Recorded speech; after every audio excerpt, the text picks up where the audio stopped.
All right, hello friends, hope you're doing well. So, as you just saw, there's three branches to philosophy: reality, knowledge, and ethics, primarily, axiology.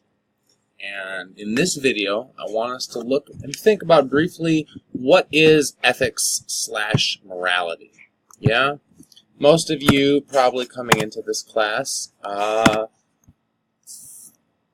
thought that you already have your morality, your ethics figured out. Yeah, and perhaps you did. Perhaps you learned those at the knees of your grandparents, or whoever it was who were your early caregivers and raisers. And for the purposes of this class, I'm generally going to blur the distinctions between morality and ethics. Morality, though, for your books, is largely concerned with what actions are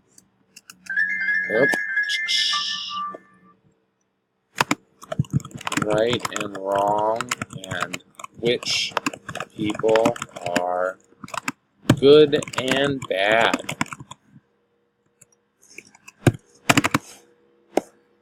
AKA morality. Ethics is just the study of morality. And so, there is medical ethics, which looks at what actions are right and wrong in a medical context as a healthcare worker. There's business ethics, right? If you're an employee of an institution or a company, what are your obligations or restrictions on your freedoms, etc., etc. So, very basically, you can see immediately how intuitive this is. What actions are right and wrong, and what people are good and bad. Right, wrong, good and bad. This is the game. And so, how do we determine right and wrong, good and bad? This is the difficulty. Now, I'm going to go ahead and make a prediction that most of you coming into this class are, in some way or form or shape, an ethical relativist. What do I mean by that? Generally, we're going to look at two relativist ethical theories: ethical subjectivism and cultural relativism. And both theories share something of the idea or the notion that right and wrong, good and bad, is largely determined by whatever people think or feel it is. Right? It just comes down to individual preference. Yeah? And this might account for why there's so much disagreement and contention surrounding it. Now, for those of you who are students of history, it is sad how we've butchered our teaching of history. You will know that the subject of ethics and morality has been around for thousands of years. We've been looking at the subject of how should we live together, what are right actions and what are bad actions, right? For a long time. And in many ways, depending on the lens you look at society and events through, we have not improved much. Our technological improvements are quite significant. But in the same last 100 years, our ethical moral improvements have lagged considerably. And so when we look at the issue of why there's still so much disagreement and contention in this area, there's not that much disagreement when it comes to physics, classical or quantum, biology. Well, these days it's getting a little trickier, but in most of the sciences, we do not find the same contention and disagreement that we do surrounding the subject of ethics and morality. And I would offer to you that one of the reasons why there's so much disagreement and contention is largely because people think it's just based on their own preference, their own value set based on whatever family, or culture, or community, or ideology they come from. And one of the things, so we will start by looking at a variety of, two main ethical moral theories. And we'll see their strengths, and we'll also see their weaknesses. And then I will present to you several what are called absolutist or more objective moral theories that attempt to be consistent and don't change from person to person, culture to culture, continent to continent.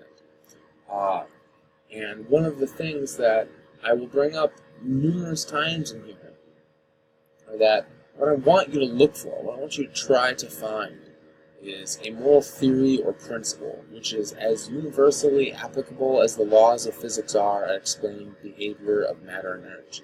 Yeah? Some principle that explains why all past events are right or wrong. Why were the concentration camps wrong? Why was slavery wrong? Why was the Underground Railroad morally acceptable even though it was illegal? Right? It was against the law. But we now know, in hindsight, what we think we know. Right? It's hard to know what we know. That this was actually a great heroic act, right? To risk your own welfare of you and your family to help those people who, are different than you. Right? This is a noble thing. And so, as we move into this, when I present us with situations and you have a gut reaction, you feel something is this way or is this way, I want you to look at your reasoning, how good it is and how consistent it is. I want you to see if you think that you can come up with a universal moral code, universally, without exception, Monday through Sunday, on an airplane, in a valley, on a mountain, on an island, right? Holidays and weekdays included. Adequately explains past events and predicts future events. This is the reason why the laws of physics are as applicable. I would offer to you, in the party, I'll say this more than once, that I, and not all ethicists in this field hold this position, but put some skin in the game. I think that some things are never acceptable, never moral, never tolerable. Rape, slavery, genocide. No matter how long it's been going on, all three of those things have happened throughout history. No matter who said it was okay, what hold the text, what group of people, how many people, what the consequences or the payouts or the well, it'll stimulate the economy if we reinstitute slavery. It's like, no, it's not. The consequential argument doesn't seem to make it okay, right? Or the motivation. Well, if their motivation is pure and egalitarian, then no, I'm going to offer it to you.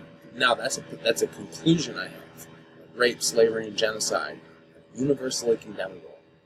Well, you might have that conclusion too. But if you don't have good reasons to condemn all three of those things, regardless of circumstance, then, we have work cut out for us. And hopefully, by the end of this class, I have offered you good enough reasons that you are able not only to condemn these things, but many other things as well. And so, this ends our beginning introduction to the conversation of what is ethics / morality. All right. See you soon.